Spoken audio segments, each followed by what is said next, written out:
Venite da San Gennaro, la pizza pronta! Farmer's breakfast. Feteer, an ancient buttery bread, the origin of French croissant or the Indian paratha. Feteer Meshaltet is the most famous Egyptian breakfast done by farmers nowadays and their ancestors thousands of years ago. This Egyptian treat is going to blow your mind. Buttery, flaky with clotted cream and honey to die for.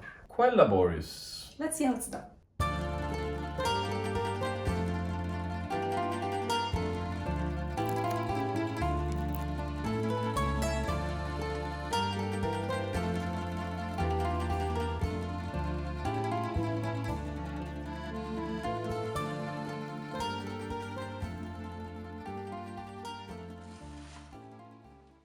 Let's start by making the dough.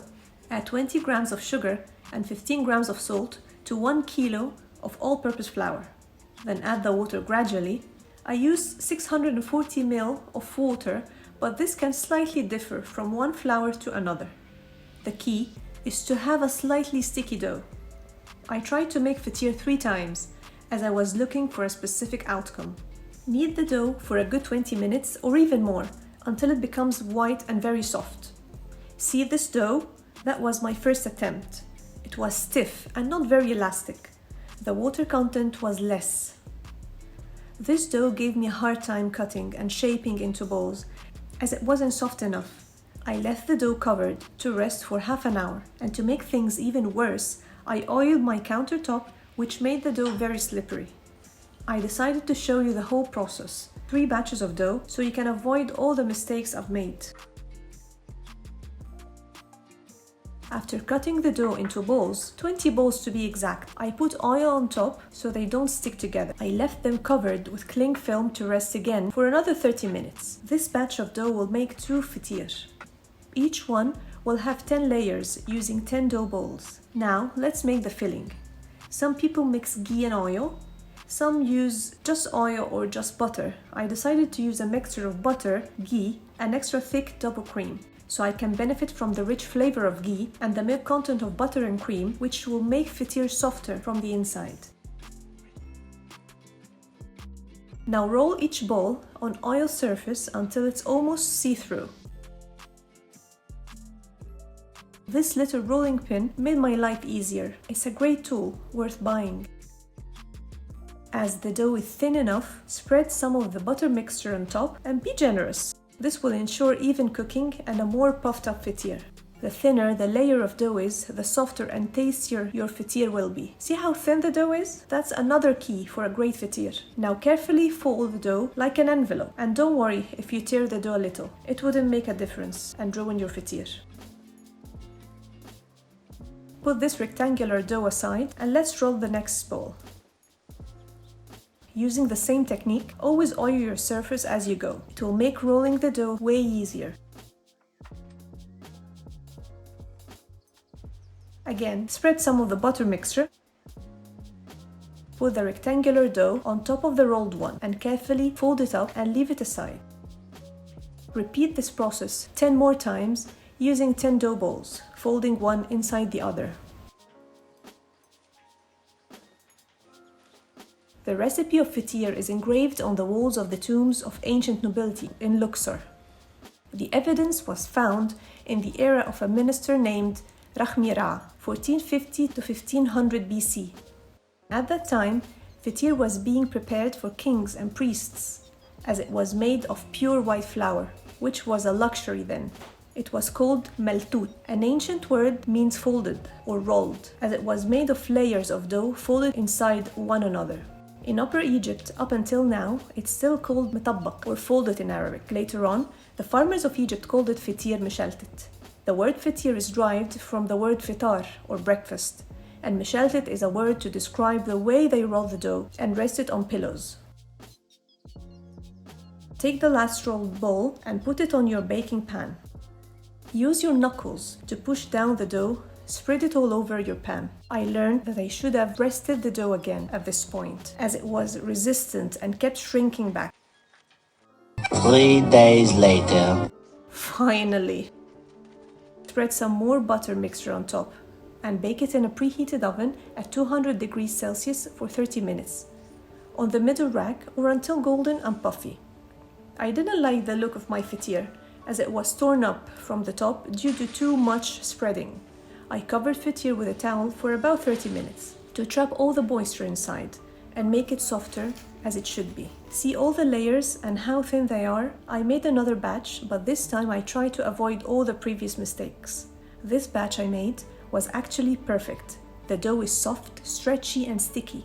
This is what you should be looking for. This time, I also rested the dough overnight in the fridge to see the difference. It was such a great difference. As the dough is slightly sticky, dust it with some flour and also dust your surface. And not to make the video longer more than it is already, I cut half the dough into balls, but left the other half to show you how easy the dough is to cut this time, with the amount of resting it had. Super soft and easy to handle. The ancient Egyptians loved and appreciated feteer, this flaky buttery bread, and gave it as an offering or qurbani to the gods. Feteer moved from one era to another until it reached the Mamluk era, in which they changed the recipe a little and made it in the form of a crescent and called it the crescent pie, which moved after that to France and became the famous croissant. I also wanted to show you another way of making feteer. Use half the recipe to make one big dough. Roll the dough ball as thin as you can. I have to be honest with you, it's a little tricky, as it needs a very big surface to roll it on. And to make it that thin, it's definitely not easy to handle. I couldn't make it thinner as I don't have the space for that, but it should be thinner than this. Spread the butter mixture on top and very carefully try to fold the dough and butter in between each layer you're folding. It's up to you which way to use. This is the hardest way, but the fastest. The first way I did is definitely foolproof. Ideally, half the recipe should fit in a 30 centimeters pan or 12 inch, and your feteer will have the perfect thickness. I did put mine in 10 inch or 25 centimeters. It also worked beautifully, but try a bigger pan to have the proper thickness. Or just divide the recipe by 3 to make 3 of 10 inch thick feteer.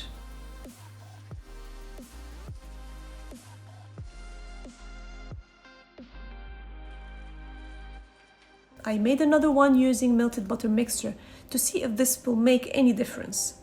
It actually didn't. But worth mentioning that it was easier to spread the butter using my hand.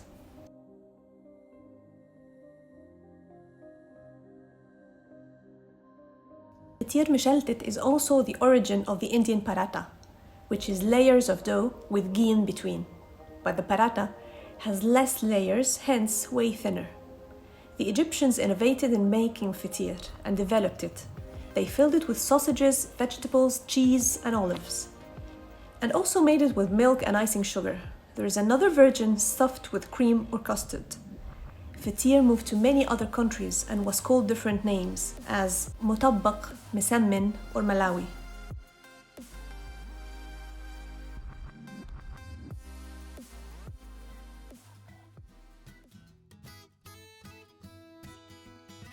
Leave the dough to rest again for 30 minutes, covered with cling film. Look at this dough and how soft and easy to spread in the pan. It took me seconds to finish the job. This time, I spread extra thick double cream on top, which made a huge difference. It made my feteer soft and delicious. Wow! So puffy and golden, with no torn pieces on top. That's what I'm looking for. Now, you have to fully cover it as soon as it comes off the oven, while still piping hot, for no less than 10 minutes. Covering feteer with a towel didn't work last time. Use cling film or foil to completely trap the steam inside to make it soft and not too crunchy. See how soft it became? Compared to the other one. Oh my life, how good this looks. Seriously. We serve feteer with clotted cream and honey, and some eat it with a mixture of raw tahini and molasses. I myself prefer it with a special aged Egyptian cheese called Mish. It's soft, salty, and spicy at the same time. Oh, so delicious. Enjoy.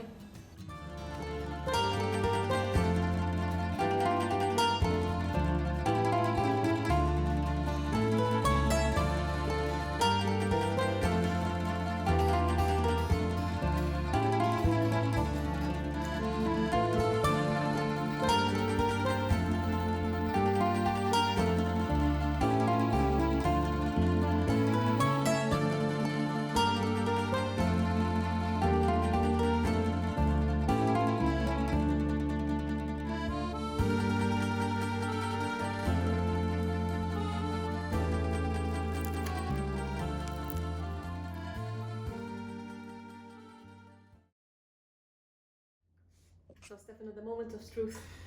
Yes, the moment of truth. Let me cut it. Yeah, definitely. Okay. I'm using scissors because it's easier.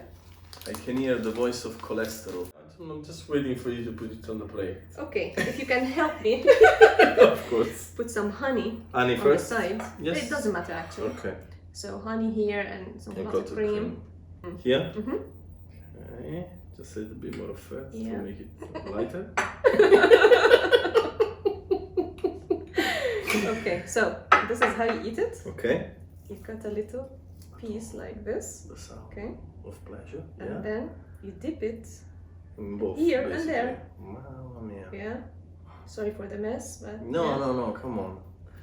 I'm gonna go. Can I go to the corner or that's the way you gotta go? Yeah, yeah, I'm coming. Don't worry, I'm coming. That is damn good. Not all. I'm happy. It's been a pleasure, guys. Sorry for the mess.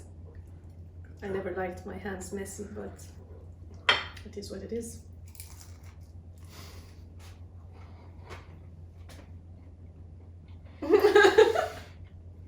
Yeah. Yeah. Is the cholesterol hitting already? God, yes. Sorry. Yeah. Okay, let me dig in again. Oh gosh, my eyes went like. It's so good, Sarah. And if you try it with Mish, the With mature the cheese. cheese. Oh yeah. It's I mind-blowing. can see where it's going, but Actually, even with it's my favorite. really, you should try this. It's amazing. It's an amazing treat. And you eat this in the morning, right? Yeah. Not me. To start the day. To start the day. I just Well, gonna dig. it should be farmers' breakfast, as we said. So they work out a lot, you know. So they burn all this. I'm even sorry that I have to talk. It's really good. It's so damn good. Yeah, it's very nice. I think my mom would be proud of me because Come on, it's we always got it from the source. of course. Yeah. I can understand So that. the best, real one from farmers. I can only Way imagine. Maybe better. one day Way better than I'm going this. to try it when I will come to Egypt. Yeah, which definitely. I'm looking forward, definitely. Wait for the next episode because we're making something as good. Thank you. So guys, as always, thank you so much for staying with us, following us, and do all the good things that support us so far. So don't forget to subscribe to our channel Like and share. and please support us on Patreon. We really appreciate your support. We definitely do. Bye. Bye. Ciao. Ciao, ciao. Street today. Mamma mia. But. It's been a long time.